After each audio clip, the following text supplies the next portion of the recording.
Good evening, all, and welcome back to Fear Knocks.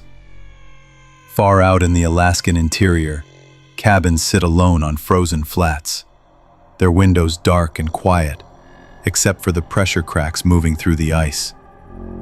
On nights like this, sound carries too cleanly. Generator hum, distant knocks under the lake, and the dry hiss of snow drifting across old planks. Nothing out here should change quickly, yet some things move without leaving signs of how. A lake runway beacon winks green where no power is connected. Boot prints divide into mismatched sizes before merging again beyond the willow line. A cabin door swings against drifted snow as if pushed from both sides. And a distress call rides a clear channel from dry high ground with no aircraft registered anywhere nearby. Tonight's reports come from field notes, cabin logs, SAR bearings, and radio sheets that rarely leave the region. One entry in this set was almost removed from the archive. You'll understand why when we reach it. If you're new here, subscribe so you don't miss our daily true horror stories. And keep the bell on. We post every night. Tell us where you're watching from and what time it is. It helps the channel grow and keeps these investigations alive. All right, let's get into it.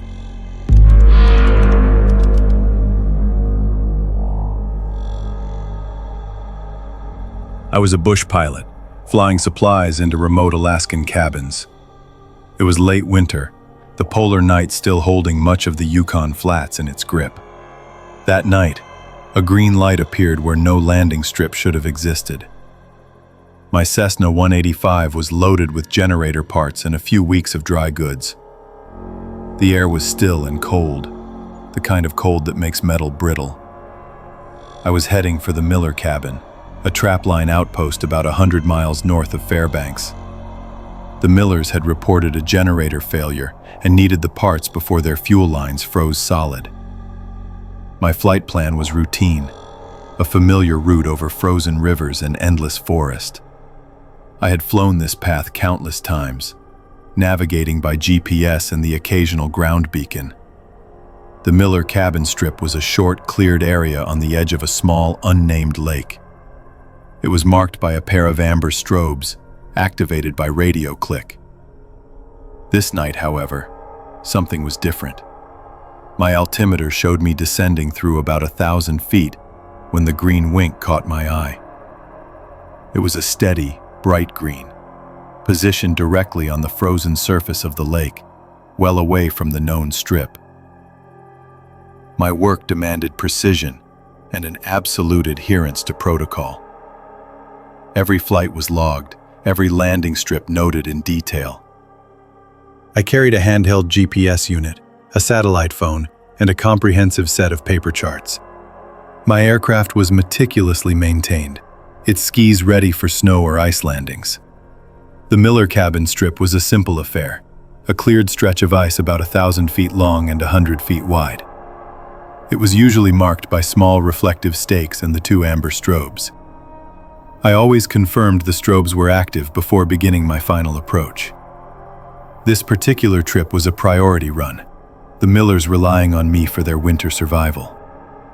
The isolation out there was absolute, a vast expanse of frozen wilderness. Radio contact was often spotty, relying on line of sight to distant repeaters.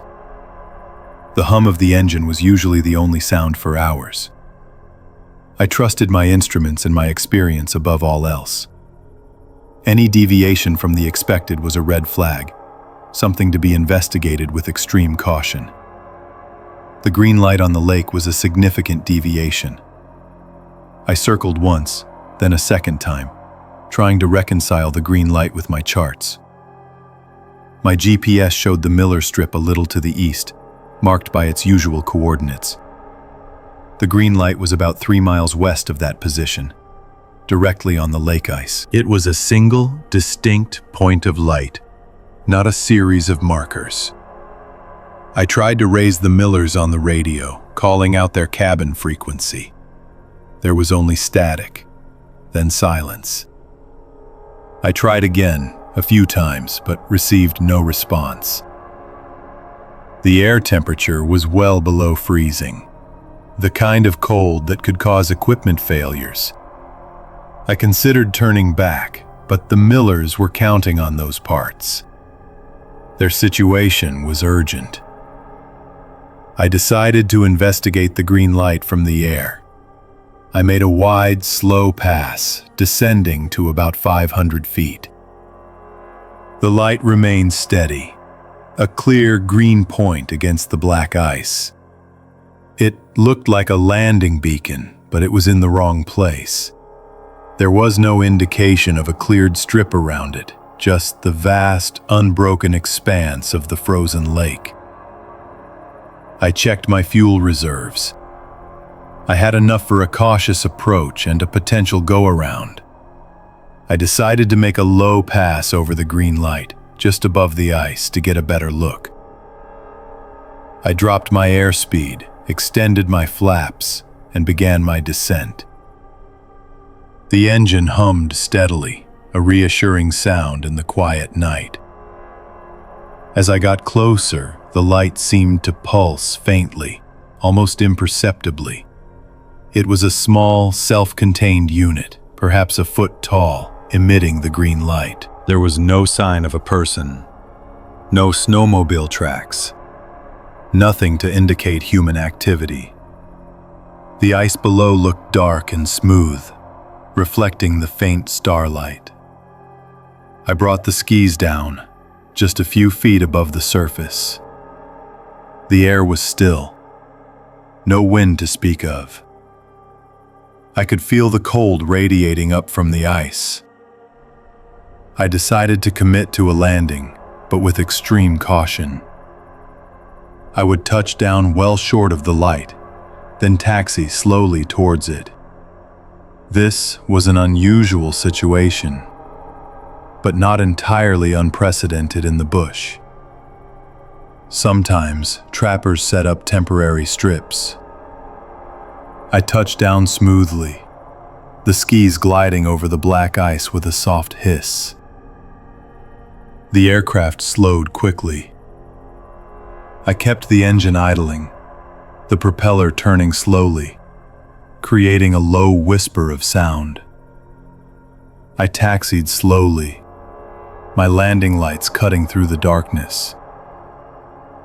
The green light was now directly ahead, perhaps 100 yards away. It was brighter up close, a focused beam. I brought the plane to a stop, keeping the engine running. I grabbed my headlamp and a flare gun, then opened the door. The cold hit me immediately. A sharp, biting cold that made my breath plume. I stepped out onto the ice, my boots crunching softly. The ice felt solid, but the darkness was profound, beyond the reach of my lights. I walked slowly towards the green light, my headlamp beam cutting a path. The air was still, the only sound the distant hum of my idling engine. As I approached, I saw it was a small cylindrical device, perhaps a foot tall, emitting the green light. It was stuck directly into the ice. Around it, I saw something else. There were several small wooden stakes driven into the ice in a rough line, extending for about 100 feet. They were simple, unpainted stakes about 2 feet high. Each stake had a small reflective strip attached near the top. What struck me immediately was the frost. The stakes were covered in a fresh layer of frost, but the ice around their bases was disturbed. There were fresh hammer marks in the ice, clearly visible in my headlamp beam. The marks were sharp, not softened by any wind or snow. This indicated they had been placed very recently. I knelt down, examining one of the stakes. The wood was raw, splintered slightly at the top where it had been struck. The hammer marks were unmistakable. Someone had driven these stakes into the ice, and they had done it very recently, perhaps within the last few hours. The green light itself was a simple LED unit powered by a small battery pack. It was not a standard aviation beacon. It was designed to look like one, but it lacked the specific flash pattern and intensity of a proper runway marker. This was a deliberate deception. My mind raced through the implications. Someone had set up a false landing strip on this lake. Why? There was no cabin here, no trapline, no reason for a temporary strip. The Millers were at their usual location, a few miles away.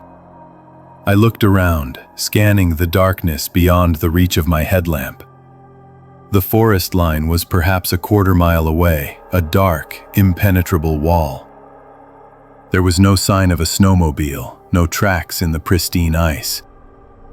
The only tracks were my own boot prints and the faint ski marks from my landing. The isolation of the place suddenly felt heavier, more oppressive. I walked back to the plane, my senses heightened. The cold seemed to bite deeper. I climbed back into the cockpit, closing the door firmly. The engine idled, its low vibration a comfort. I tried the radio again, switching to the emergency frequency. Still only static. I checked my GPS. My current position was accurate, right on the lake where the false beacon stood. I pulled out my pilot log and made a detailed entry, noting the time, the location, and the specifics of the green light and the stakes. This was evidence. I decided I needed to get off the ice. This was not a safe place to be. I started to turn the plane, preparing for takeoff. As I did, my landing lights swept across the ice towards the forest. For a brief moment, I saw something. It was a dark shape, just at the edge of the tree line, barely visible against the deeper shadows. It was too large to be an animal, too still. It seemed to be watching me. I held the lights on it, but it vanished, melting back into the darkness of the forest. My heart pounded, a dull thud against my ribs. I knew what I had seen. I pushed the throttle forward, the engine roaring to life. The skis bit into the ice, and the plane accelerated quickly. I lifted off, climbing steeply into the black sky. I circled once, looking down at the green light, now a small, fading point below. I could no longer see the dark shape at the tree line. I set a course for the Miller cabin, determined to reach them and then report this incident to dispatch.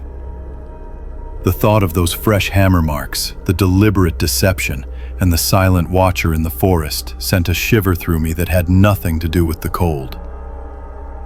I reached the Miller cabin without further incident. Their amber strobes were flashing as expected. I landed safely and delivered their parts. I told them about the false beacon, and they confirmed they had not set up any other strips.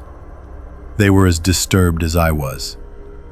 After ensuring they were set up with their new generator, I filed a detailed report with dispatch. I included my logbook entry and a sketch of the false beacon's location relative to the Miller strip. The RCMP were notified, and a ground team was dispatched to investigate the site the following morning. They found the green light and the stakes, just as I had described. They took photographs and collected the evidence. The hammer marks were still visible. There were no tracks leading to or from the site beyond my own. The ground was frozen solid, making it difficult to find any other evidence. The RCMP file remained open, but no suspects were ever identified. I still fly the Yukon Flats, but I approach every landing with a heightened sense of vigilance. The image of that single green light, winking on the black ice, stays with me. I remember the fresh hammer marks, the deliberate act of deception. And sometimes, when the night is particularly dark and the forest looms close, I recall that fleeting, dark shape at the tree line, watching. The silence out there can hold more than just the cold. It can hold a whisper of something else entirely.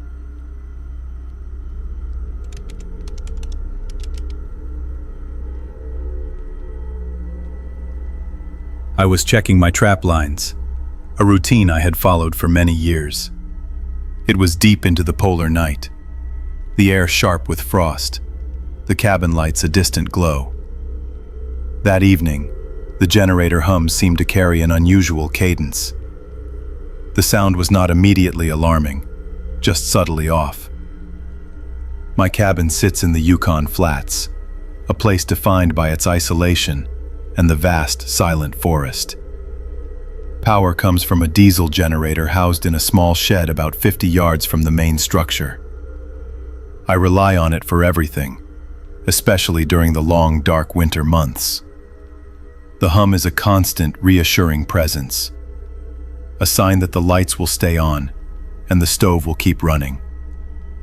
I had just returned from a long day on the trail, the cold biting through my layers, and the promise of warmth was strong.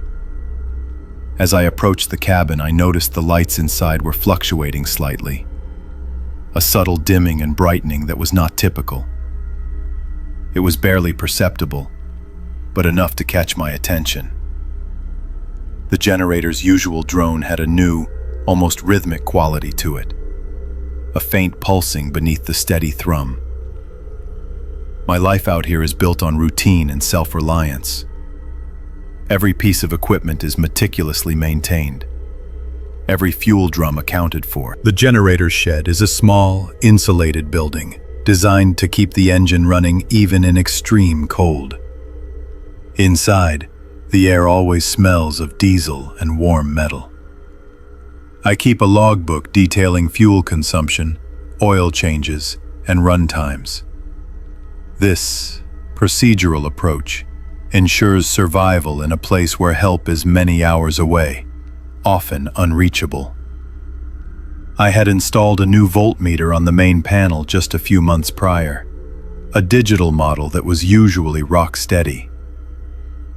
My wood-burning stove also had an electronic alarm for carbon monoxide, a small device I had removed the battery from weeks ago after a false positive. These were all familiar components of my daily existence, tools I understood and trusted. The cold was a constant companion, but the systems I had in place usually kept it at bay. The first clear anomaly occurred a little past midnight. I was reading by the light of a single bulb, the cabin quiet except for the distant generator. The light flickered again, more noticeably this time. I glanced at the voltmeter on the wall. The display, which usually held a steady number, began to tick. It wasn't a random fluctuation. It was a deliberate, almost mechanical progression. The number would hold for a moment, then jump by 10 units, hold again, then another 10. It moved from a low point up to a peak, and then back down, always in increments of 10. It was like watching a slow, digital clock, but one that counted voltage instead of time. I watched it for a few minutes, my brow furrowed, trying to rationalize it as a grid instability, though there was no grid out here. The generator was the only source. I got up and walked to the kitchen. As I passed the stove, a faint chirping sound emanated from the carbon monoxide alarm. I stopped, confused. I knew for a fact I had removed the battery weeks ago. I picked up the small plastic device. It was cold to the touch, and the battery compartment was indeed empty. Yet, the faint, high-pitched chirp repeated itself, a sound like a small, distressed bird. It chirped about 10 times, then stopped. I stood there in the quiet, the only other sound the distant hum of the generator. I walked back to the living area, my eyes on the voltmeter. It was still ticking in tens, the light still subtly dimming and brightening in sync with its movements. The generator's hum now seemed to phase in and out, almost like a whisper beneath its usual drone. I decided to investigate the generator shed. I pulled on my heavy parka and boots, grabbed a flashlight, and stepped out into the biting cold. The frost crunched under my feet as I walked the short trail to the shed. The air was still, the night sky a deep, starless black. As I got closer, the generator's hum grew louder, and I could distinctly hear the rhythmic pulsing I had noticed earlier. It was more pronounced now, a distinct pattern within the steady thrum. I opened the shed door, the smell of diesel tang sharp in the cold air. The generator was running smoothly, its engine light glowing green. I checked the fuel level in the main drum. It was as expected. I looked at the small analog voltmeter I kept on the generator itself, a backup. It showed a steady reading, no ticking. This discrepancy was unsettling. The cabin's voltmeter was digital, the shed's was analog. I pulled out my handheld multimeter, a device I used for precise electrical diagnostics. I connected it to the output terminals. The multimeter showed a stable voltage, just like the analog meter. There was no fluctuation, no ticking in tens. I stood there for a long moment, listening to the generator. The rhythmic pulsing was still present, a subtle variation in the engine's sound. It was almost like a vocal pattern, a low, guttural murmur that seemed to rise and fall. I leaned closer, trying to discern if it was just mechanical noise or something else. The sound was not distinct words, but it had a cadence, a repetition. It felt like a counting, a slow, deliberate enumeration. I spent a long time in the shed, checking every connection, every wire. I examined the fuel lines, the exhaust, the air intake. Everything appeared normal, well-maintained and secure. The generator was performing as it should. Yet, the rhythmic sound persisted, a low, almost whispered counting that seemed to emanate from the very core of the machine. It was not loud, but it was insistent. A steady series of pulses that felt like a pattern of tens. I returned to the cabin, the cold seeping into my bones, and checked the voltmeter again. It was still ticking, moving in those precise 10-unit increments, the cabin lights still subtly responding. The stove alarm, which I had placed on the table, remained silent. The next day, the pattern continued. The voltmeter ticked, the lights pulsed, and the generator hummed its strange rhythmic count. I tried to dismiss it as a series of electrical quirks, perhaps a faulty component in the cabin's wiring, but the consistency of the tens and the brief, impossible chirping of the batteryless alarm made that difficult. I checked my maintenance logbook, reviewing recent entries for any changes or repairs that might explain the issue. There was nothing out of the ordinary. I even took audio notes on my small recorder, capturing the generator's hum, hoping to analyze it later. The recording, however, only picked up the steady drone, none of the subtle rhythmic variations I heard with my own ears. It was as if the sound was only perceptible to me, or perhaps only within the cabin's electrical field. I considered calling for assistance, but what would I report? A generator that seemed to count, a voltmeter that ticked in tens, and a ghost alarm? The RCMP detachment was a long way off, and their resources were stretched thin. I knew they dealt with real emergencies, not phantom electrical issues in isolated cabins. I decided to document everything meticulously. I took photographs of the voltmeter's display at various points in its cycle. I noted the exact times the stove alarm had chirped, even though I knew it was impossible. I even tried to replicate the conditions, turning off various appliances. but the pattern of tens remained. The cold outside was relentless, and the isolation of the forest pressed in. The highway was many miles away, a distant thought. The counting continued for about 3 days. Each night, the lights would dim and brighten, the voltmeter would tick its tens, and the generator would whisper its strange rhythm. I found myself listening intently, trying to decipher the pattern, to find a break in its methodical progression. It never varied. Then, as suddenly as it began, it stopped. One morning, I woke to steady lights. The voltmeter was fixed on a stable reading. The generator's hum was back to its usual uninflected drone. The stove alarm remained silent. I checked the shed again. Everything was normal. There was no evidence of any fault, no explanation for the previous day's events.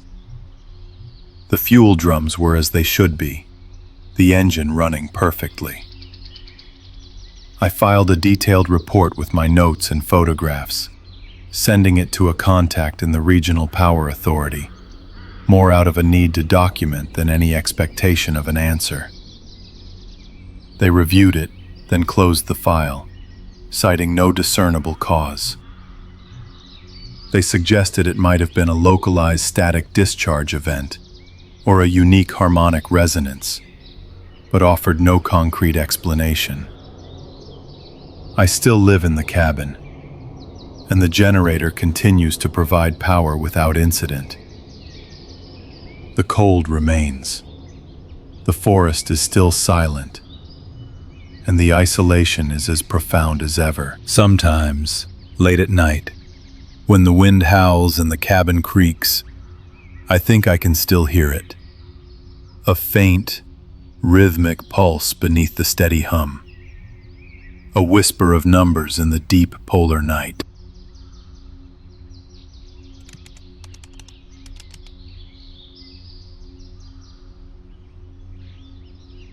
I was checking my northernmost trapline, a routine I had followed for years. It was late December, and the polar night had settled over the Yukon flats. I noticed a faint, unusual disturbance in the fresh snow near a spruce stand. My life out here was a rhythm of cold and quiet. I ran a network of traplines across the Yukon flats, a solitary existence that suited me.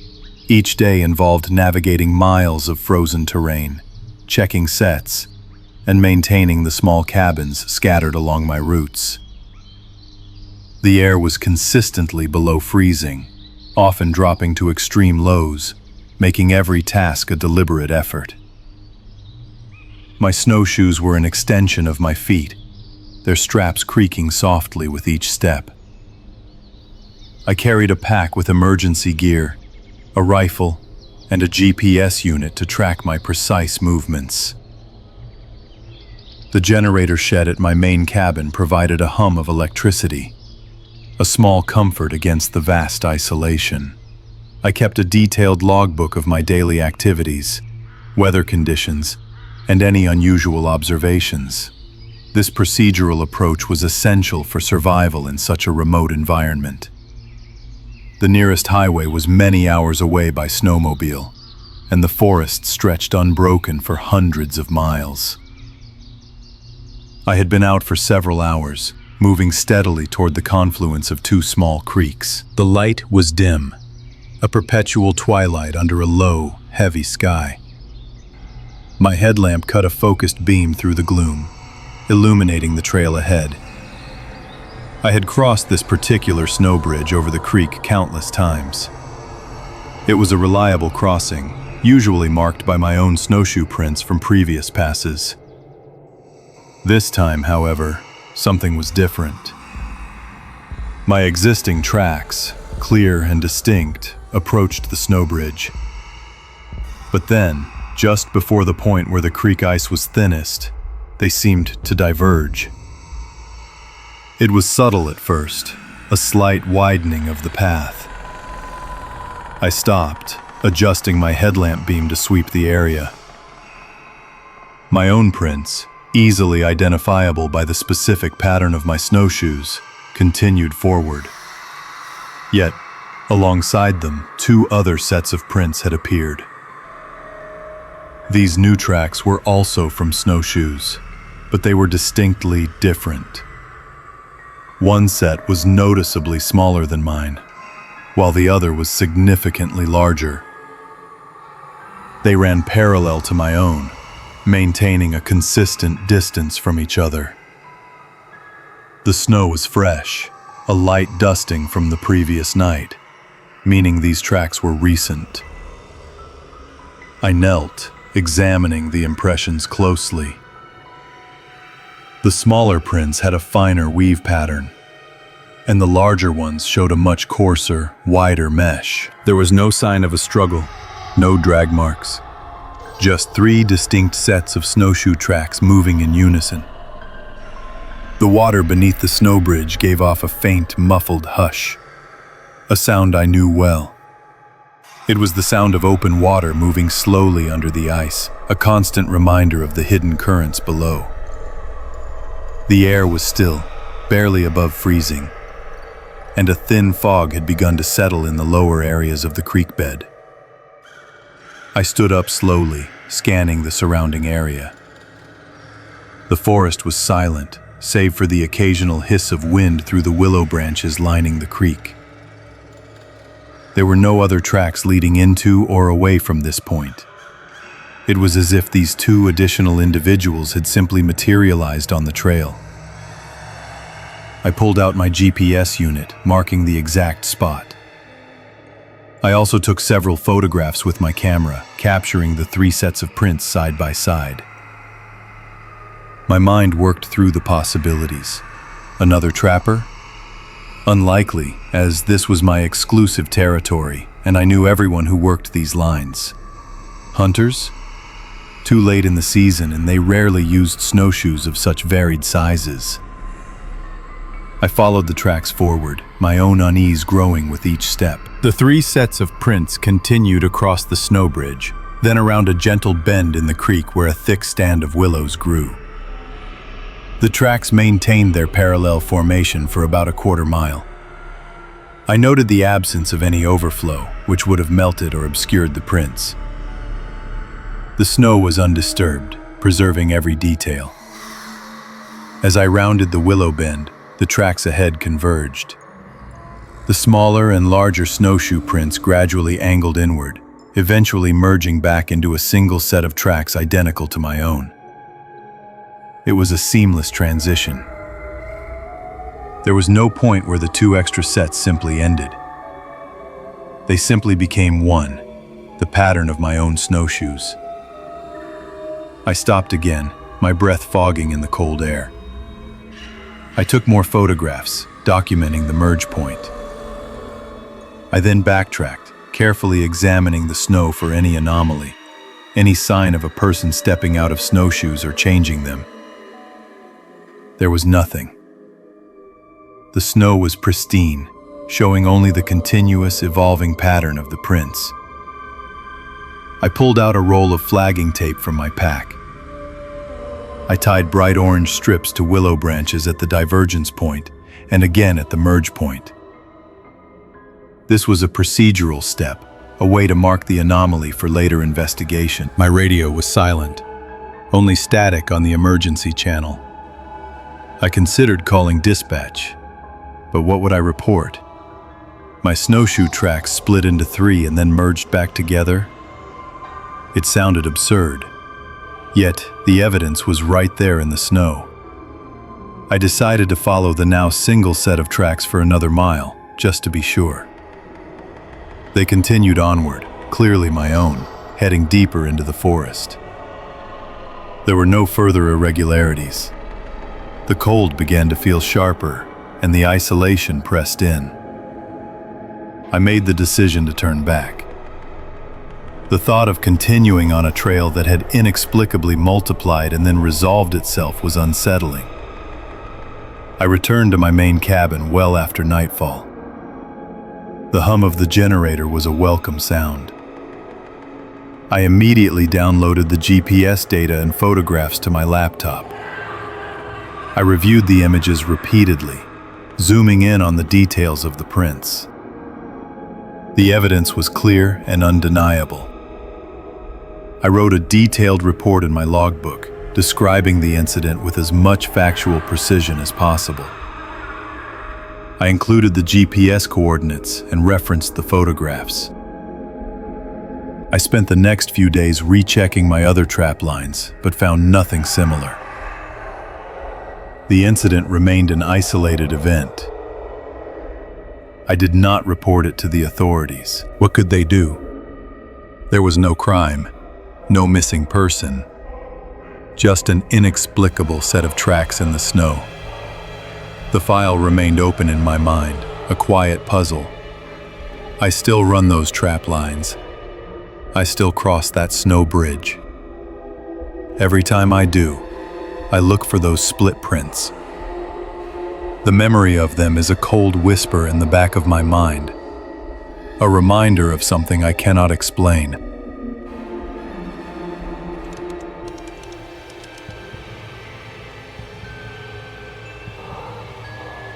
I was on a routine patrol, checking remote trap lines for my agency. It was deep winter in the Yukon flats, the polar night a constant, heavy presence. That night, the VHF radio began to hum with an unusual, clean carrier signal. My name is Mark Jensen, and I lead a small SAR Hasty team operating out of a remote outpost. Our work involved regular patrols of the vast, isolated wilderness, checking on off-grid cabins, and ensuring the integrity of established trap lines. The landscape was unforgiving. Miles of frozen forest, lakes locked under thick ice, and ridges that offered little shelter from the wind cross. We relied on our equipment, our training, and a deep understanding of the terrain. Most days were predictable, a rhythm of snowmobile engines, the crunch of boots on frost, and the occasional squelch click of a radio check-in. We carried a comprehensive logbook, meticulously noting every waypoint and observation. The cold was a constant companion, often many degrees below freezing, making every task a deliberate effort. Our generator sheds provided the only warmth and light for hundreds of square miles.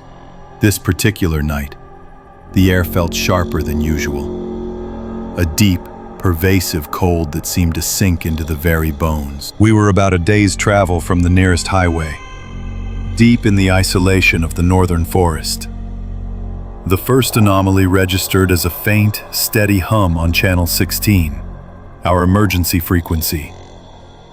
It was not static, nor was it a voice.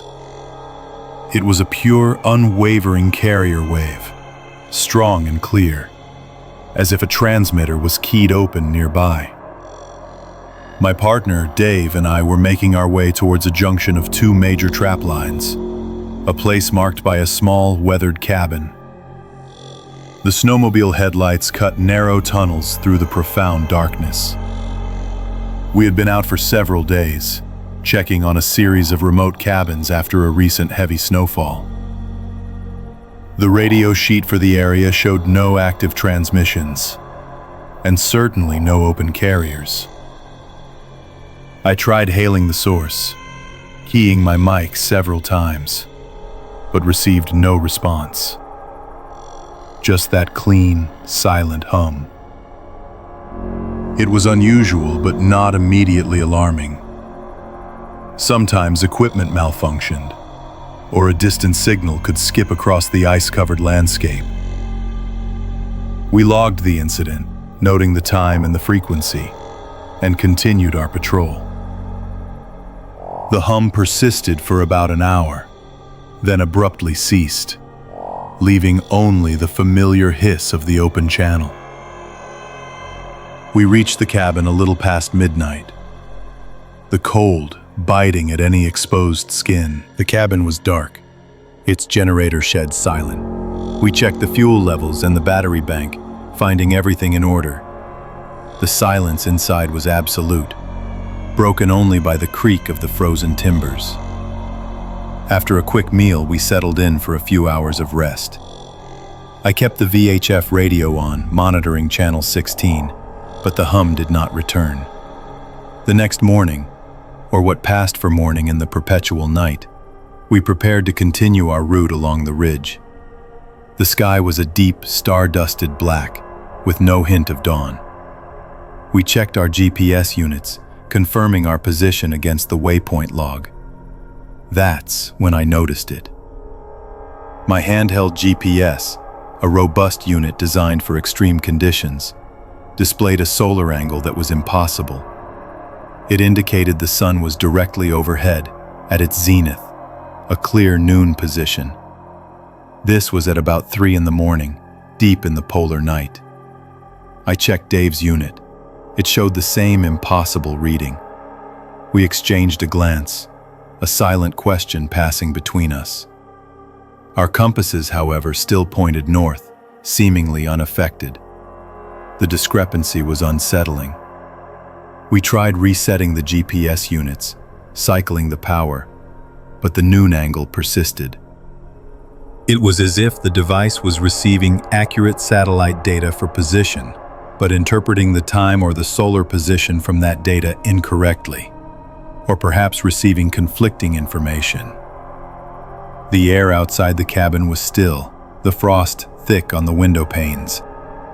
We decided to investigate the immediate area, starting with the trapline junction. The cabin was situated on a low rise with 2 main trails diverging into the forest. We strapped on our snowshoes, the pole tap echoing in the stillness.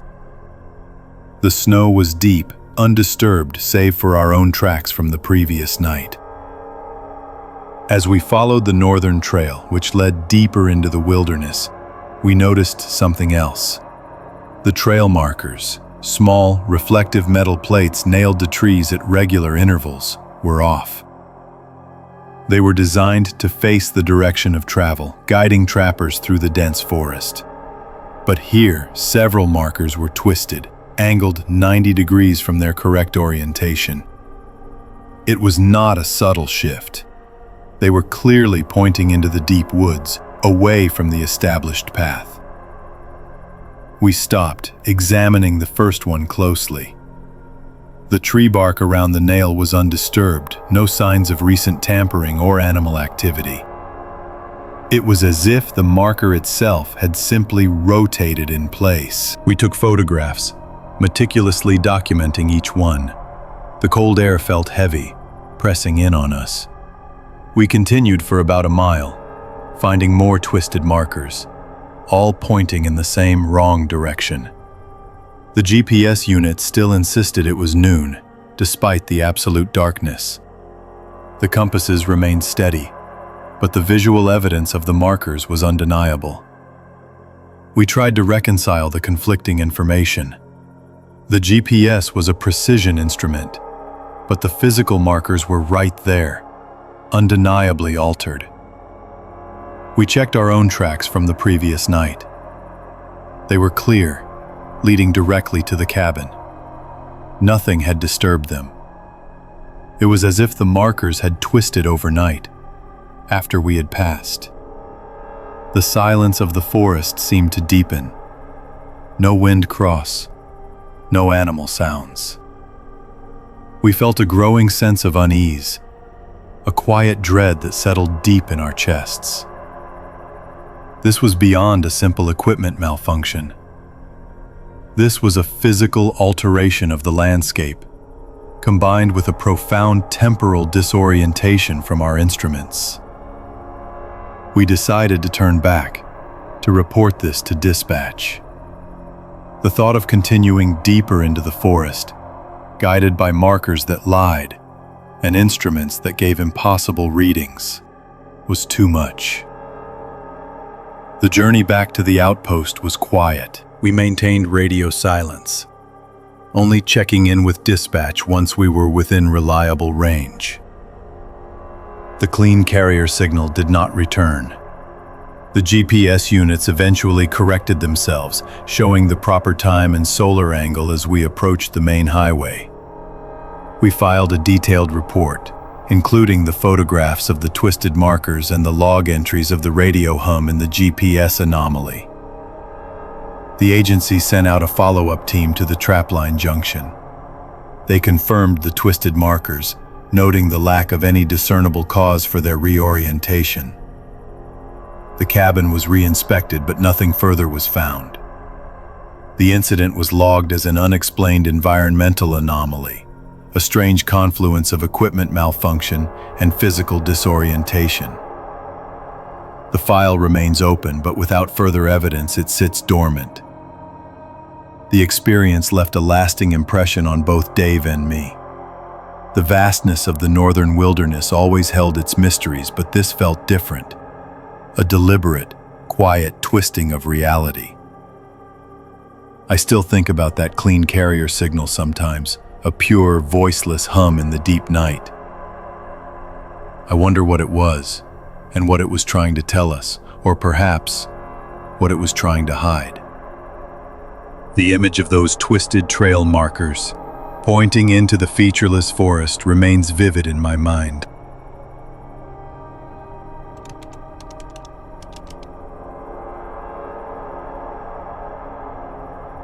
I was the winter caretaker for the Yukon Flats cabin system. It was deep, polar night. The temperature well below freezing, the landscape locked in a permanent twilight. I found the first anomaly in the main lodge's logbook, a detail that did not belong. My job involved a rotation through a series of remote cabins, checking their integrity and preparing them for the next season. This particular cabin, designated Lodge 7, sat on the edge of a frozen lake, surrounded by dense forest. It was a sturdy structure built from heavy timber, designed to withstand the brutal Alaskan winter. My routine was precise, a necessary discipline in such isolation.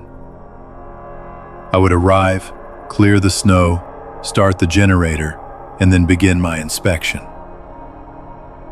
The air inside the cabin always held a deep, settled cold upon my arrival, a stillness that only slowly gave way to the hum of the generator and the warmth from the stove. I carried a satellite phone and a two-way radio, my only links to the outside world, though reception was often unreliable. The nearest town was a significant distance away, a journey of many hours by snowmobile across the frozen trail. My work was solitary, demanding focus and a methodical approach to every task. I kept a detailed log of my observations and actions, a habit ingrained from years of working in these remote territories. I had arrived at Lodge 7 a little after midday, the weak sun barely clearing the horizon. The snow was deep, drifted high against the cabin walls. It took me a good while to dig out the entrance and then the generator shed. The air was sharp, biting at any exposed skin, and the frost clung to every surface. Once inside, I lit the propane lamp on the main desk, its soft glow pushing back the encroaching shadows. The cabin felt colder than usual, a deep chill that seemed to penetrate the very wood. I began my standard checks, moving through the small space. The main room contained a heavy wooden desk, a cast-iron stove, and a few bunks. The desk held the cabin's official ledger, a thick leather-bound book where all visitors and caretakers logged their stays. I always checked it first, noting the last entry and preparing to add my own. I opened the ledger to the last page with entries. My own handwriting from the previous month filled the last line, detailing my departure. Below it, the next line was blank, as it should have been. However, squeezed between my last entry and the blank line, almost as an afterthought, were two new names. They were written in a different hand, a tighter, more angular script than my own, and in a pen with darker, almost black ink. The names were simple, first and last, and they were not familiar to me. I knew most of the regular trappers and seasonal workers who used these cabins. These names were unknown. I ran my finger over the paper, feeling the slight indentation of the pen. The paper rasp was distinct. It was a small detail, easily overlooked, but it broke the established order of the logbook. I paused, the hum of the generator a low thrum in the background, the only sound apart from the soft hiss of the lamp. I leaned closer, examining the entries again. The ink was dry, settled into the paper fibers. It looked fresh, not faded with age. I checked the date column. There was no date accompanying these new names. This was highly irregular. Every entry required a date. I felt a subtle shift in the cabin's atmosphere, a quiet tension that had not been there moments before. My gaze drifted from the ledger to the rest of the desk. A small, wooden pencil box sat near the lamp. I opened it. Inside were several pencils, sharpened to varying degrees, and a small, well-used pencil sharpener. There were also a few loose pencil shavings, fine curls of wood and graphite. I picked one up, rolling it between my thumb and forefinger. The shavings felt dry, brittle. I then looked at the ash pan beneath the cast iron stove.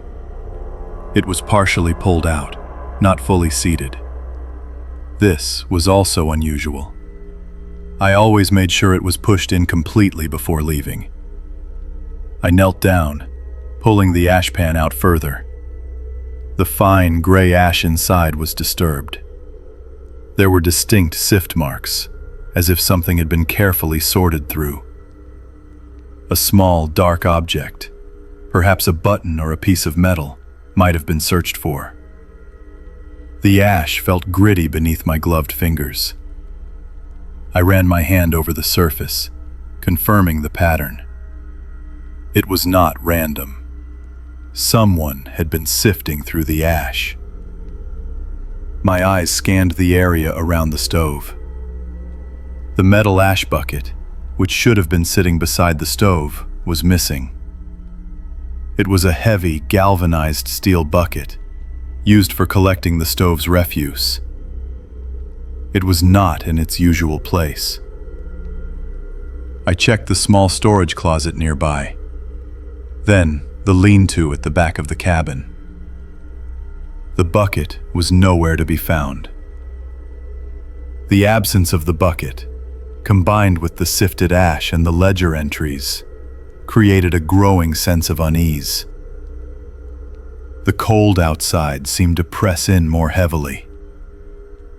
I stood up slowly, my gaze sweeping the cabin. Every detail now seemed to hold a new significance. The air felt sharper, despite the stove beginning to radiate some heat. I checked the windows, looking for any signs of forced entry. The heavy wooden shutters were latched from the inside, just as I had left them. The main door was secured with a sturdy bolt. There were no fresh tracks in the snow leading to the cabin, only my own recent snowmobile trail. The frost on the window panes was undisturbed. I walked to the generator shed, checking the fuel levels and the engine. Everything appeared normal.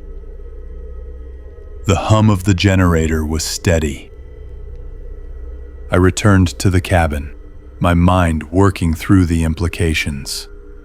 Someone had been inside. They had entered and exited without leaving any obvious trace in the snow or on the cabin itself. They had used a different pen, written in the ledger. Sifted through the ash and taken the ash bucket. I took out my satellite phone, but the signal was weak, barely registering.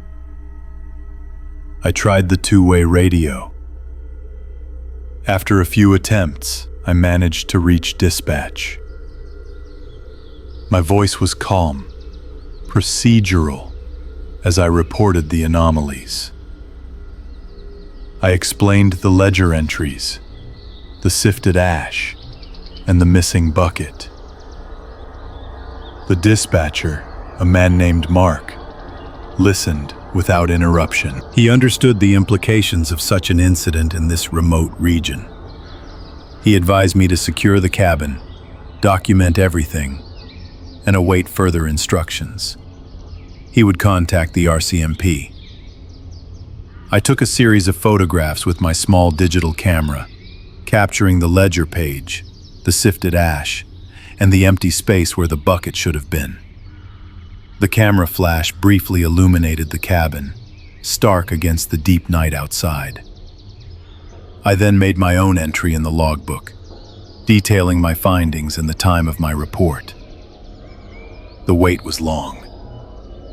The isolation of the cabin felt heavier now, charged with an unspoken presence. I kept the lamp burning brightly, its light a small comfort against the vast darkness. I checked the perimeter again, walking slowly around the cabin, my headlamp cutting through the fog of my breath. The snow was pristine, unbroken except for my own tracks. There were no other trails, no signs of a snowmobile or snowshoes. It was as if whoever had been here had simply materialized and then vanished. The cold was relentless, seeping into the cabin despite the stove. I tried to rationalize it. Perhaps another caretaker had passed through, forgotten to log their visit properly, and then left in a hurry. But the sifted ash and the missing bucket defied that explanation. Those actions were deliberate, purposeful. The RCMP patrol arrived the next morning, a few hours after sunrise. Their snowmobiles approached across the frozen lake, their headlights cutting through the pale light. Two officers bundled in heavy winter gear dismounted and began their own methodical inspection. I walked them through my findings, pointing out each detail.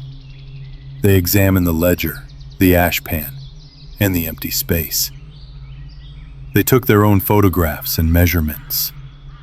One officer carefully collected a sample of the sifted ash. They spent a considerable amount of time outside, circling the cabin, searching for any overlooked evidence in the snow. They found nothing. No tracks, no discarded items, no sign of how anyone could have approached or departed without leaving a trace. The forest remained silent, holding its secrets. The official report was filed a few weeks later. It noted the anomalous ledger entries, the disturbed ash, and the missing bucket. It concluded that the incident was unexplainable given the lack of any entry or exit points.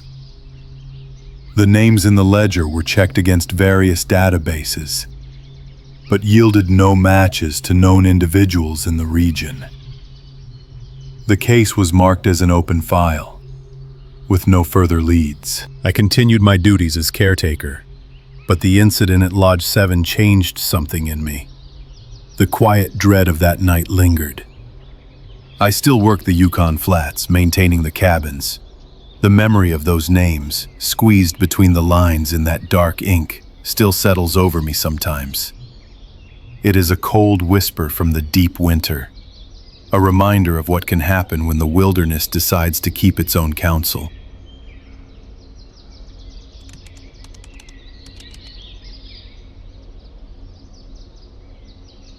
I was checking my trap lines, a routine I had followed for many years. It was late winter in the Yukon Flats, the light thin, and the air barely above freezing. That morning, a sound began under the ice that did not belong. I am an ice fisher, and my cabin sits a good distance from the nearest road, deep in the Alaskan interior. My life out here is a rhythm of checking traps, maintaining the generator shed, and fishing the frozen sloughs. The isolation is profound, a quiet that most people never experience. Days blend into weeks, marked by the sun's low arc and the shifting patterns of frost on the window panes. My nearest neighbor is many miles away, and the only regular contact I have is a scheduled radio check-in with dispatch. This existence requires a certain temperament, a comfort with silence and self-reliance. I keep a detailed logbook of my activities, noting weather, catches, and any unusual observations. This record helps me track patterns and ensures I am prepared for anything the wilderness might present. The ice on the slough near my cabin was thick, a solid sheet that had held for months. But the surface was now covered in a thin, fresh skim. The sound was a hollow thud, distinct and resonant, coming from beneath the ice. I was kneeling by an auger hole, preparing to drop my line when it first occurred. The air was dead still, not a whisper of wind, and the only other sound was the faint hum of my parka rustling as I moved. It was not the crack of shifting ice, nor the groan of deep water pressure. This was a deliberate, singular knock. I paused, my chisel resting on the ice, and listened. The sound did not repeat immediately. I waited for a few minutes, scanning the vast, flat expanse of the frozen slough. Nothing moved on the surface. The silence returned, heavy and complete. I dismissed it as a fluke, perhaps a piece of submerged timber settling, and continued with my fishing. About an hour later, as I was moving to a new spot, the knock came again. This time, it was closer to the center of the slough, perhaps 100 yards from where I stood. It was the same deep, resonant thud, muffled by the ice, but unmistakable. I stopped, my boots crunching softly on the skim ice. I looked around, but there was nothing to see. The slough was a wide, flat basin, surrounded by a dense forest of spruce and birch. The low winter sun cast long blue shadows across the snow. I decided to investigate. I walked slowly towards the approximate location of the sound, my auger slung over my shoulder. I drilled a new hole, a clean circle through the ice, and knelt to listen. The water below was dark and still. I heard nothing but the faint gurgle of water settling in the hole. I moved a little further, drilling another hole, then another, creating a line of openings across the ice. I was trying to triangulate the source, to pinpoint where the sound was coming from. Each time I knelt, I listened intently. After drilling about 3 holes, I heard it again. This time, it was directly beneath my feet. A powerful, singular thud that vibrated through the ice and up into my knees. It felt like something large had struck the underside of the ice sheet. I pulled out my phone, activated the microphone, and held it close to the auger hole. I waited. The cold air bit at my exposed skin. After a long moment, the knock came again. A clear, deep sound that the phone's microphone would certainly pick up. I recorded for a few more minutes, hoping for another occurrence. but the slough fell silent once more.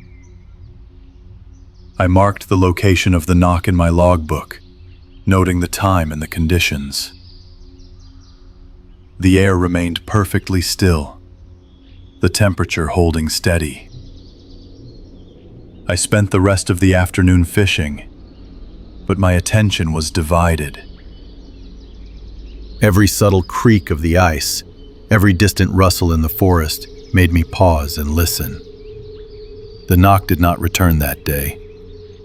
I returned to my cabin as dusk settled, the sky a deep, bruised purple. I reviewed the audio clip on my phone. The recording clearly captured the hollow thud, followed by the ambient silence.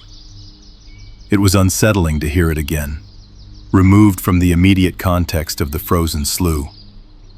The sound was distinct, not natural ice movement. The next morning, a light fog had settled over the slough, obscuring the far tree line.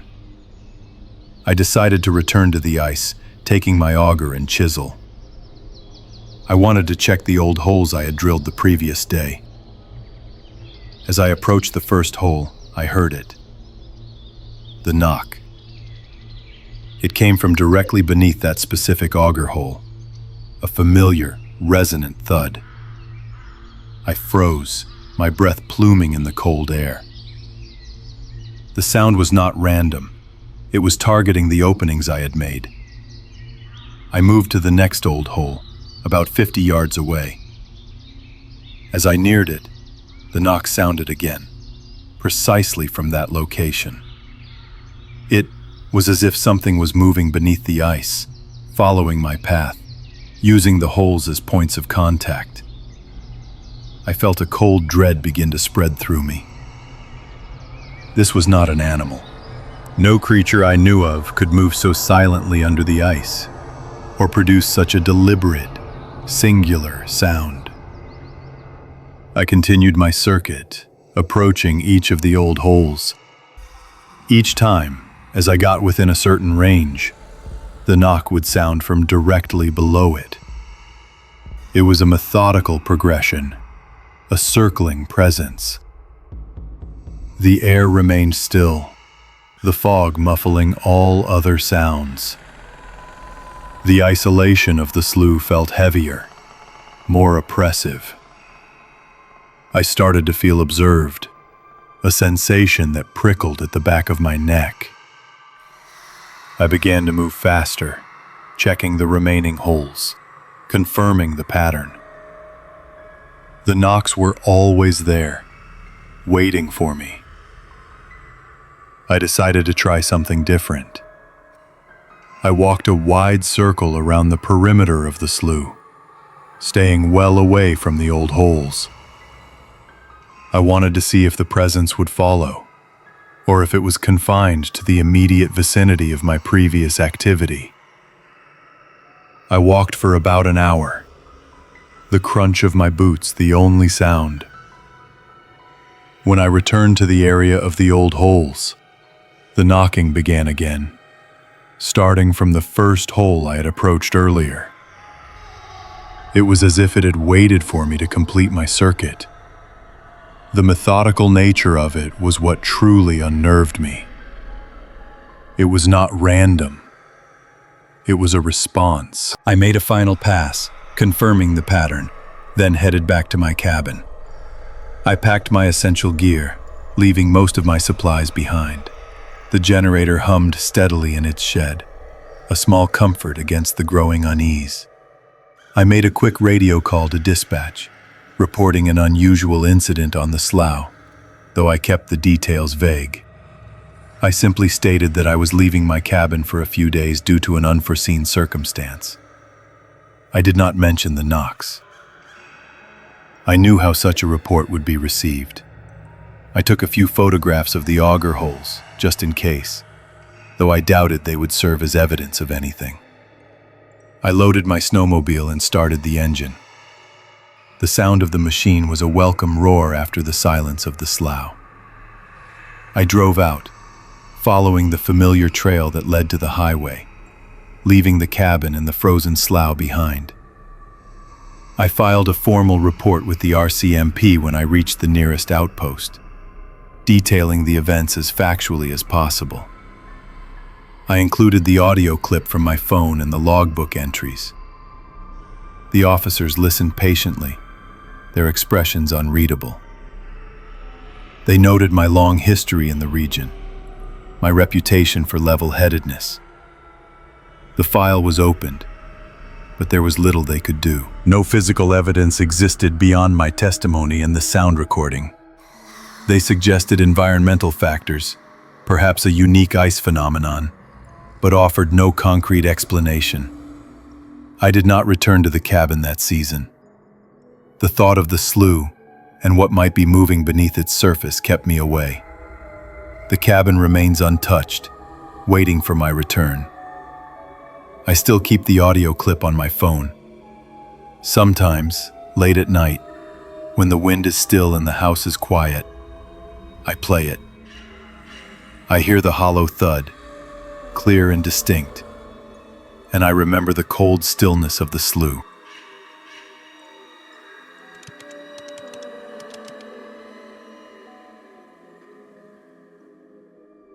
I was a radio volunteer, monitoring the VHF bands from my cabin in the Yukon Flats. It was deep into the polar night, the generator humming a low, steady rhythm outside. A faint, irregular static hiss began to intrude upon the usual quiet of the airwaves. My setup was basic but reliable. A sturdy antenna rose above the spruce trees, connected to a well-maintained transceiver.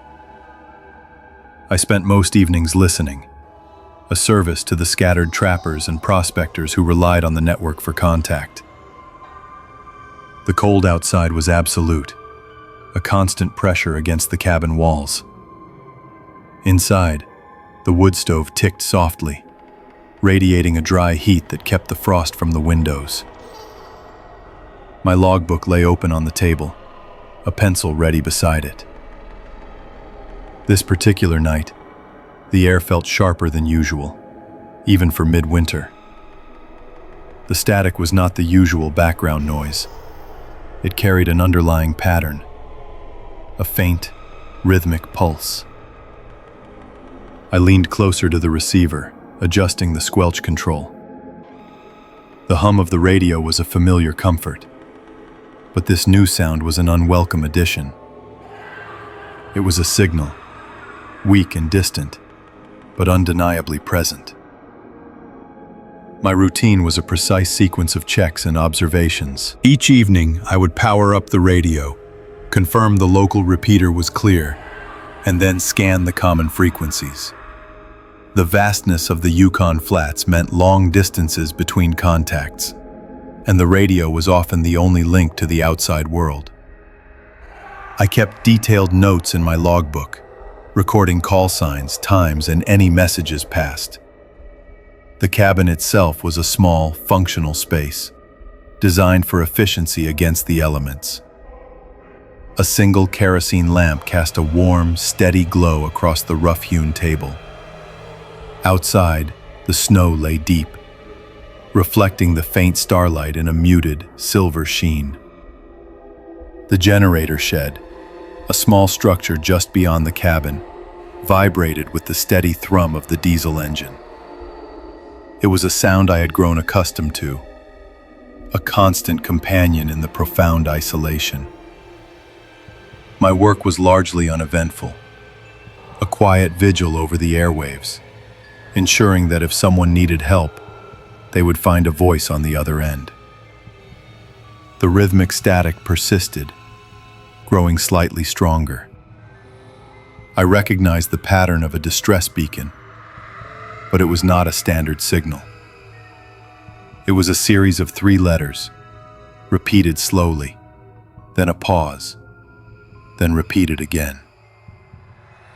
I grabbed the logbook and a fresh pencil, noting the time. The letters were ZYX. I checked the registry, a thick binder of known call signs for the region. Nothing matched. I tried to hail the source, keying the microphone, speaking clearly into the cold air of the cabin. Unidentified station. This is Yukon Flats Radio. Please identify yourself. There was no response. Only the repeating ZYX, overlaid with the persistent static hiss. I tried again, waiting for a full minute after each transmission. The signal remained, unwavering in its strange, silent broadcast. I activated my directional finding equipment, a small RDF loop antenna mounted on a tripod outside. I rotated it slowly, watching the signal strength meter. The needle peaked when the antenna pointed roughly northeast. I marked the bearing on my large-scale map of the Yukon Flats, a detailed topographic sheet tacked to the wall. The signal was coming from somewhere beyond the main river system, deep in the wilderness. I contacted 2 other volunteer stations, one to the west near a small lake, and another far to the south, closer to the highway. Both confirmed they were also picking up the ZYX signal. Their bearings, when plotted, converged. The intersection point was unsettling. It lay on a high, dry ridge, a place with no known trails, no cabins, and no water features large enough for a floatplane landing. It was a place that offered no easy access, especially in winter. The signal continued for about an hour, then abruptly ceased. The airwaves returned to their usual background hum. I recorded the exact time of cessation in the logbook. The other volunteers also noted the sudden silence. We exchanged observations over the radio. None of us had ever encountered a call sign like ZYX. None of us could explain a distress signal from that specific ridge. The cold outside seemed to deepen, pressing in on the cabin. I kept the radio on, listening intently for any return of the signal, but it remained silent. The quiet dread began to settle in. The lack of any identifiable source, combined with the impossible location, created a profound sense of unease. I reviewed my notes, tracing the lines on the map again.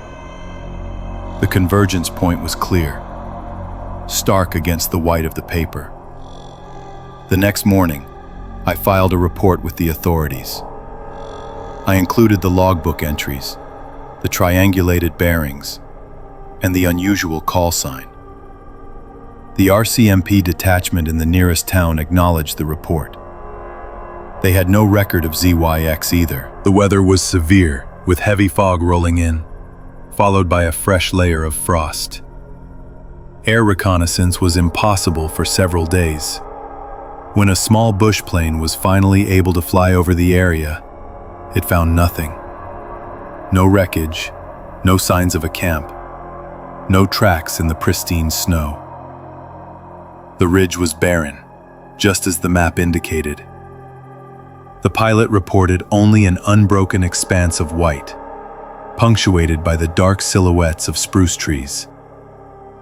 There was no evidence of human activity, recent or otherwise. The report was eventually filed as an unexplained incident.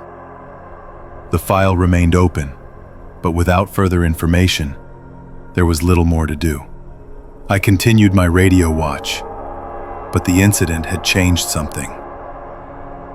The isolation of the cabin, once a comfort, now felt more profound, more exposed. I found myself listening more intently to the static, searching for any hint of the phantom signal. The generator's hum, the stove's tick, the whisper of the wind against the eaves. All these familiar sounds now carried a subtle undertone of expectation. The memory of those 3 letters, ZYX, repeated in the cold, empty air, stayed with me. I still hear it sometimes, a faint echo in the quiet hum of the radio, a sound that never truly left the airwaves.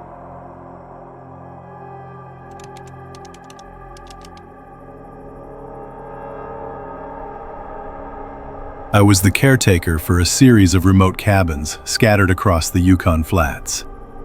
It was deep into polar night, and the temperature had settled well below freezing for weeks. One morning, I found the north door of the main cabin standing open, despite a significant snowdrift against it. My job involved maintaining these structures, checking supplies, and ensuring they remained secure against the elements and wildlife. This particular cabin, designated Unit 7, was a sturdy log construction built decades ago. It sat on a low rise overlooking a frozen lake, surrounded by dense forest. The nearest road was a long snowmobile trail about 3 hours away in good conditions. I had arrived a few days earlier, performing routine checks and preparing for a long stretch of isolation. The generator shed was running smoothly, providing a steady hum of power. The radio was my only consistent link to the outside world, mostly for weather reports and occasional check-ins with dispatch. The air was still and cold, the kind of cold that makes every breath feel sharp in the lungs. My routine was simple and repetitive, designed for efficiency and survival in such an unforgiving environment. Each morning I would check the fuel levels for the generator, clear any new snow from the main pathways, and inspect the cabin's exterior. I kept a detailed logbook, noting temperatures, snow depth, and any maintenance performed. The days blurred into a rhythm dictated by the sunless sky and the constant need to manage resources. I would spend hours on the traplines, checking snares and making repairs, always aware of the vast, silent forest around me. The lake ice was thick and stable, a smooth white expanse under the faint glow of the aurora. This was a life of quiet solitude, where anomalies stood out sharply against the backdrop of predictable hardship. I had grown accustomed to the deep isolation, finding a certain peace in its demands. That morning, the anomaly was undeniable. The north door, which faced the prevailing winds and collected the deepest snowdrifts, was ajar. It was not wide open, but it had swung inward by perhaps a foot, enough to create a clean vertical cut through the packed snow. I remembered securing it myself the previous evening, ensuring the heavy latch was fully engaged. The cabin had been warm and sealed when I went to bed. I approached cautiously, my boots crunching on the hard-packed snow. A thin plume of fog escaped from the opening, visible in the beam of my headlamp. The cold air inside the cabin would have been drawn out, replaced by the frigid outside air. I could feel the temperature drop even before I reached the threshold. I paused, listening. The only sounds were the distant hum of the generator and the faint hiss of the wind through the spruce trees. There was no sign of animal tracks in the fresh snow near the door. Nothing to suggest a bear or a moose had pushed against it. The snowdrift itself was substantial, reaching nearly to the doorknob. For the door to open, it would have had to move against the considerable resistance of that packed snow. I reached out and pushed the door further inward. It moved smoothly, without resistance, as if the snowdrift had been cut away from the inside. The latch, a heavy iron mechanism, was still in the open position. It had clearly been disengaged. I stepped inside, my headlamp sweeping the small entry area. The air was noticeably colder than it should have been, a stark contrast to the warmth I had maintained. A fine layer of frost had begun to form on the interior walls near the door frame. My gaze immediately fell to the door's hinges. They were old, painted over many times with a thick, dark green paint. But where the hinge pins met the hinge plates, the paint was gone. The metal was bright, almost gleaming, as if freshly exposed. This was not the dull, oxidized metal I expected from old hardware.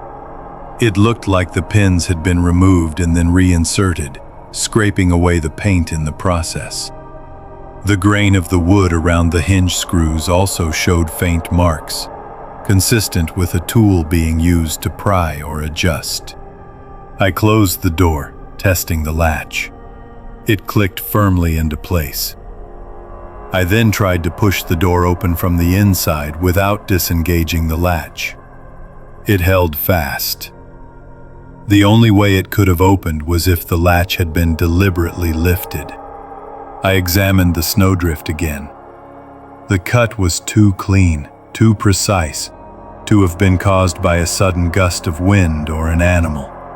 It looked like a shovel had been used, or some other flat, rigid object, to clear a path for the door to swing. The disturbed snow was piled neatly to one side, almost as if someone had tidied up after themselves. I took out my camera and began to photograph the scene, documenting every detail: the open door, the cut in the snow, the bright hinge pins, the undisturbed snow around the door. I spent the next hour meticulously examining the entire perimeter of the cabin. I checked every window, every other door, the generator shed, and the small storage lean-to. Everything else was secure. There were no tracks leading to or from the cabin other than my own. The snow was a fresh, unbroken canvas stretching out into the forest. This meant that whatever had happened, it had occurred after the last snowfall, and the perpetrator had left no discernible trace. The lack of tracks was the most unsettling detail. It implied either an incredibly careful approach and departure, or something else entirely. I checked the cabin's interior. Nothing appeared to be missing or disturbed. My supplies were all in place. The cabin was exactly as I had left it, save for the open door and the chill in the air. I checked my logbook. The last entry for the north door stated, "Secured, latch engaged," from the previous evening. I added a new entry, detailing the discovery. I noted the bright hinge pins and the clean cut in the snow. I included the time of discovery and the ambient temperature.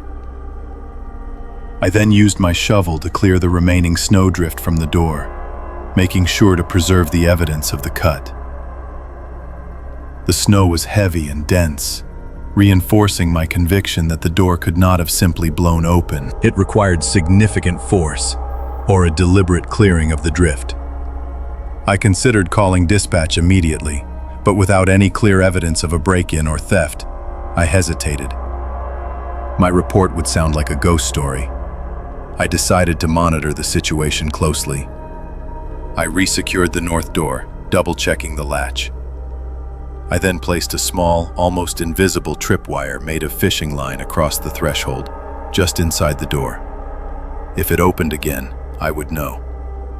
I also set up a small, battery-powered motion sensor inside the entry, angled to detect any movement near the door. The isolation of the Yukon Flats meant that any unexpected presence was a serious concern. I spent the rest of the day on edge, performing my duties with an increased sense of vigilance. Every creak of the cabin, every whisper of the wind, made me pause and listen. The static on the radio seemed louder, more insistent. The next few days passed without further incident. The tripwire remained undisturbed. The motion sensor did not trigger. The north door stayed shut. I continued my routine, but the quiet dread remained. I reviewed my photographs repeatedly, searching for any detail I might have missed. The bright hinge pins were still the most perplexing piece of evidence. They spoke of a deliberate, mechanical action, not a natural occurrence. I sent a detailed report to dispatch, attaching the photographs. The response was procedural. Log the incident. Maintain vigilance. Report any further activity. There was no suggestion of sending state troopers, given the lack of clear criminal activity and the remote location. I eventually left Unit 7 a week later, relieved to be heading back towards the main highway.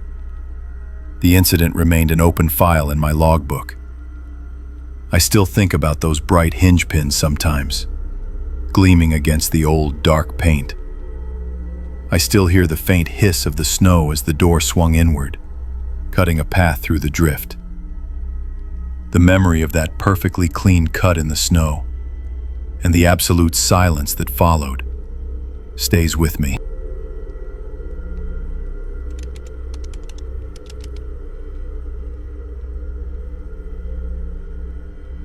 I was checking trap lines with my partner, Mark, that winter. The Yukon flats were locked in a deep freeze, the sun barely clearing the horizon. We noticed the generator shed door was slightly ajar, which was unusual. Our cabin stood on the edge of a frozen lake, deep within the vast, silent expanse of the Yukon flats. It was a sturdy structure, built for the extreme cold, designed to withstand the long, dark months. We had been out on the snowmobile, running a long loop of our trap line, checking snares and resetting traps. The air had been still and sharp, the kind of cold that made your breath crystallize instantly. We had been gone for most of the day, the engine hum of the snowmobile a constant companion against the overwhelming quiet of the forest. The light was already fading when we returned, the sky a deep, bruised purple. We pulled up to the cabin, the snowmobile headlights cutting through the gathering gloom. The generator shed, a small, separate building about 20 yards from the main cabin, was where we kept our power source. Seeing its door slightly open was an immediate flag. We always secured everything tightly against the wind and the wildlife. Our routine in the cabin was precise, a necessary rhythm for survival in such isolation. Each morning, before the first hint of dawn, I would stoke the wood stove, ensuring a steady heat. Mark would check the generator, making sure it was running smoothly and topped off with fuel. We relied on that generator for our limited electricity, for the radio, and for charging our few devices. The cabin itself was simple. A main room with the stove, a small kitchen area, and 2 bunks. The windows were double-paned, often feathered with frost on the inside, a constant reminder of the extreme cold outside. We kept a logbook, detailing our trapline checks, fuel consumption, and any unusual observations. The nearest outpost was a long day's journey by snowmobile, so self-reliance was paramount. The silence of the Yukon flats was profound, broken only by the crackle of the stove, the occasional whisper of wind, or the distant howl of a wolf. We had grown accustomed to it, finding a strange comfort in the vast emptiness. Mark went to close the generator shed door first. He returned a few minutes later, his face grim. The generator was off. It had been running when we left that morning. He said the fuel tank was nearly empty, which was impossible given our last refill. We had a strict schedule for fuel management. We started the backup generator, a smaller unit, and then began to assess the main cabin. The air inside was frigid, barely above freezing. Our breath plumed in front of us. I went to the wood stove, expecting to find it cold, the fire long dead.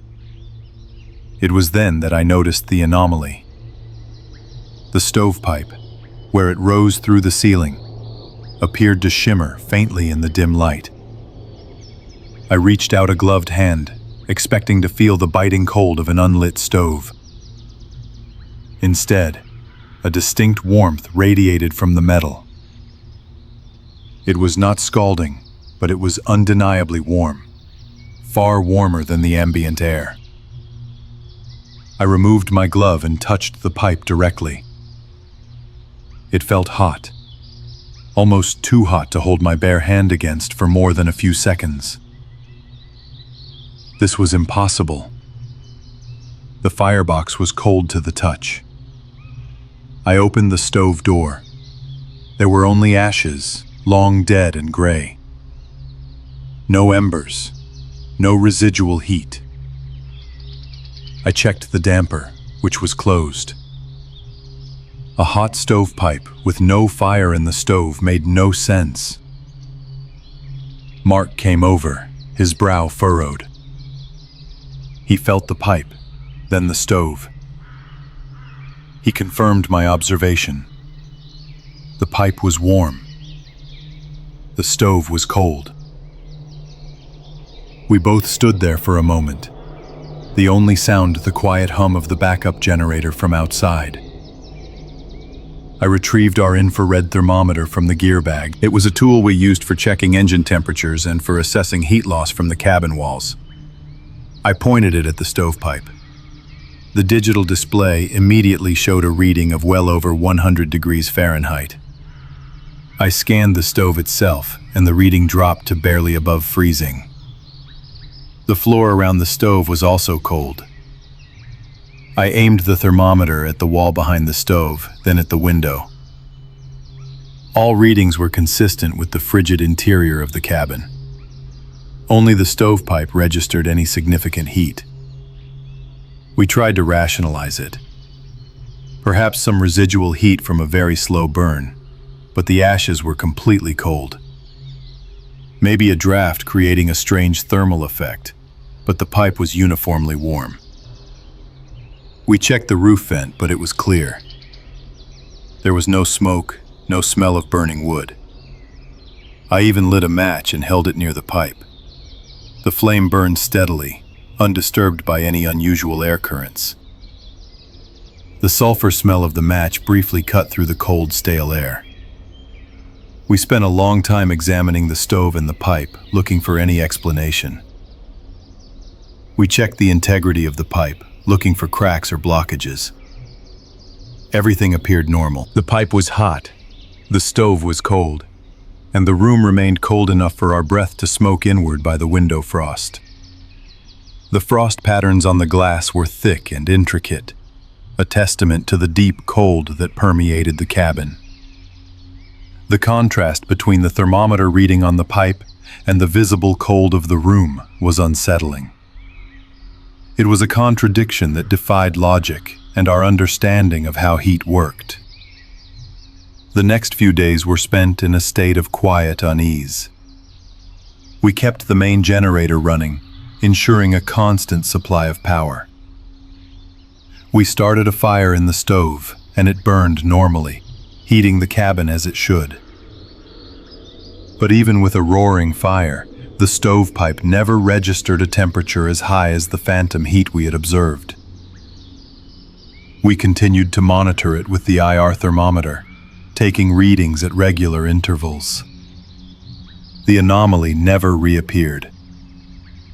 The cabin remained cold when the fire was out, and warm when it was lit. The generator shed door remained securely latched. We checked the trap lines, the lake ice, and the surrounding forest, finding nothing out of the ordinary. The quiet draft that sometimes snaked through the cabin felt colder than usual, a subtle shift in the air that seemed to carry a new kind of chill. We discussed the incident, trying to find a logical explanation, but none presented itself. We considered a faulty IR thermometer, but it worked perfectly on other surfaces. We thought about some strange atmospheric condition, but the phenomenon was localized to the pipe. We made a detailed entry in our logbook, describing the incident, the IR readings, and our observations. We took photographs of the frost patterns on the windows and the thermometer display pointing at the pipe. We included the date and the ambient temperature. It felt like compiling evidence for something we couldn't quite grasp. The isolation of the Yukon flats felt heavier after that. The night seemed darker, the silence more profound. We kept the radio on low, a faint static hum, a small comfort against the vast emptiness. We found ourselves checking the generator shed more frequently, listening for any unusual sounds. The incident became a quiet undercurrent to our daily routine, a persistent question without an answer. We never reported it to anyone officially. What would we say? That a stovepipe was hot without a fire? It sounded absurd, something easily dismissed. We finished our season and left the cabin in early spring, the lake ice still thick, the trails still covered in snow. The memory of that hot pipe in the cold room stayed with me. It was a small, inexplicable detail, but it lodged itself deep in my mind. I still think about that cabin sometimes, the way the cold felt, the way the pipe glowed on the screen. Some things just don't make sense out there.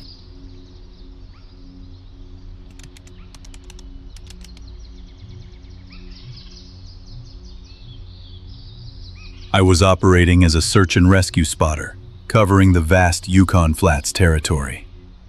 It was late winter, deep into the polar night, and a thick, still fog had settled over the frozen landscape.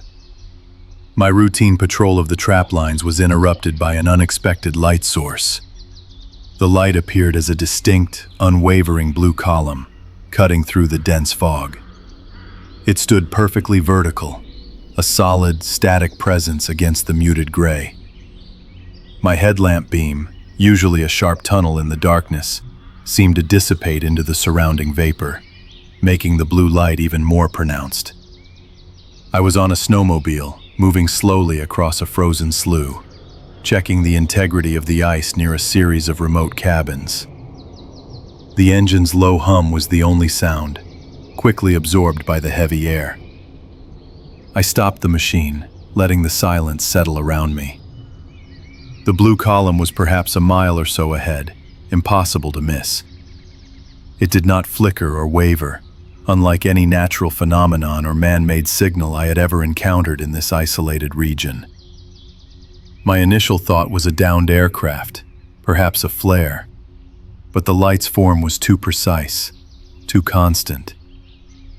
The cold air felt sharper than usual, carrying a faint, almost imperceptible whisper of frost. My work in the Yukon Flats involved regular patrols of hundreds of square miles of wilderness. I was responsible for checking on off-grid cabins, ensuring trappers were safe, and reporting any unusual activity to dispatch. The terrain was unforgiving, a mix of dense forest, frozen rivers, and vast, open sloughs. Generators hummed in sheds near the cabins, providing the only consistent sound in the deep quiet. Survival here depended on routine, observation, and an intimate knowledge of the environment. I carried a radio, a compass, a camera, and a detailed logbook for every patrol. The cold was a constant companion, often dropping to many degrees below zero, and the polar night meant long hours of darkness, broken only by the moon or the aurora borealis. My patrols were usually solitary, a methodical sweep of familiar trails and landmarks. I knew the sounds of the ice cracking, the wind through the spruce, the distant howl of a wolf. This blue light, however, was entirely new to my experience. It broke the established pattern of the land. I dismounted the snowmobile, pulling my camera from its protective case. The fog muffled all sound, creating a profound sense of isolation. I began walking toward the blue light, my boots crunching softly on the hard-packed snow and ice. My headlamp cast a small circle of light on the ground directly in front of me. The blue column grew steadily larger as I approached, maintaining its perfect, static form. It was not a beam projecting upwards, but a solid, luminous cone, wider at the base and tapering slightly towards its unseen top, which disappeared into the fog overhead. The light itself seemed to have no discernible source. It simply was. There was no visible apparatus, no generator hum, no heat radiating from it. The air around it remained bitterly cold. When I was perhaps 100 yards away, I stopped to take a series of photographs, documenting its appearance and position. The camera's flash briefly cut through the blue, but the light itself remained unaffected. I noted the compass bearing. The blue cone was perhaps 20 feet in diameter at its base, a uniform, unwavering blue that seemed to absorb all other light. It emitted no sound, no vibration. The surface of the ice around it was smooth, undisturbed. I continued my approach, moving slowly, cautiously. My headlamp beam swept the ground, searching for any anomaly. I reached the edge of the blue light. The snow and ice beneath it glowed with the same intense blue, but the light did not extend beyond its precise perimeter. It was a perfect circle. Then I saw the footprints. They were clear, distinct boot prints in the fresh snow, leading directly to the edge of the blue cone. They stopped abruptly there, as if the person had simply vanished into the light. There were no prints leading away from that point. I circled the entire perimeter of the blue cone, my headlamp beam tracing the snow. The prints were consistent, a single set, leading from the direction of the distant tree line, across the open slough, and directly into the blue light. I took more photographs, focusing on the prints and their termination point. The implications were immediate and unsettling. Someone had walked into this light and not walked out. I continued my slow circle, my attention fixed on the ground. That was when I saw the second set of prints. These prints led out from the very center of the blue cone, radiating outwards in a straight line towards the same distant tree line. They were the same size, the same boot pattern as the first set. But these prints did not lead back to where the first set had stopped. They emerged from the heart of the blue light, as if the person had materialized within it and then walked away. There was no overlap, no indication of a turn or a change of direction. One set of prints led in, stopped. Another set led out, from the center, in a different direction. The blue cone remained perfectly still, perfectly silent, its light unwavering. The cold pressed in, and a faint, almost imperceptible hum seemed to resonate in the air, though I could not pinpoint its source. It was a feeling more than a sound. I took more photographs, documenting the two distinct sets of tracks. I used my compass to take bearings for both the incoming and outgoing paths. The outgoing prints led away from the blue cone at an angle, heading towards a different section of the forest. I felt a profound sense of unease, a cold dread that had nothing to do with the temperature.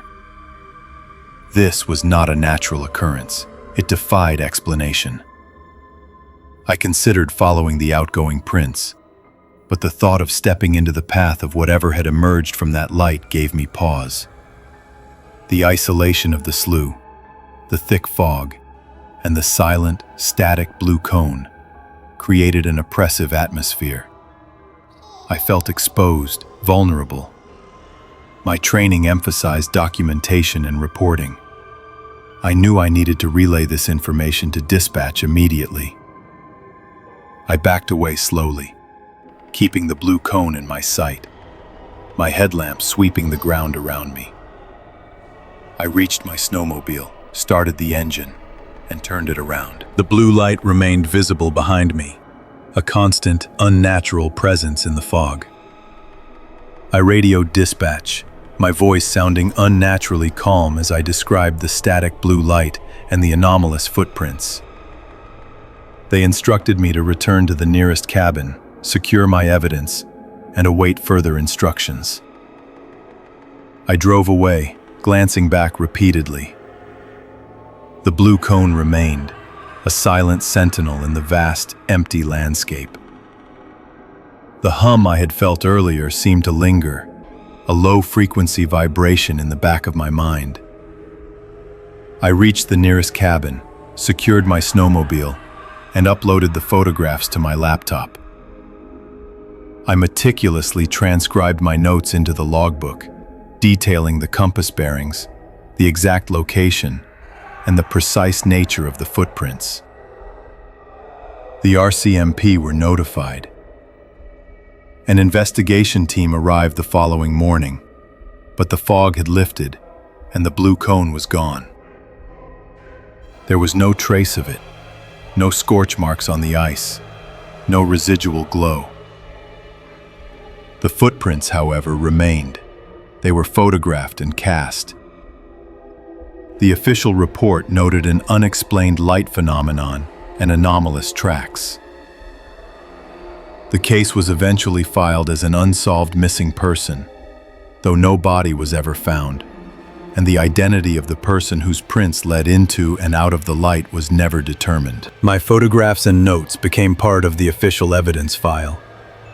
The incident remains an open file, a series of documented observations without a logical conclusion. The blue cone was never seen again in that region, nor anything like it. I still patrol the Yukon Flats, covering the same sloughs and traplines. Sometimes, when the fog rolls in thick and silent, I feel a familiar chill. I still hear that faint, low hum in the deepest quiet of the polar night.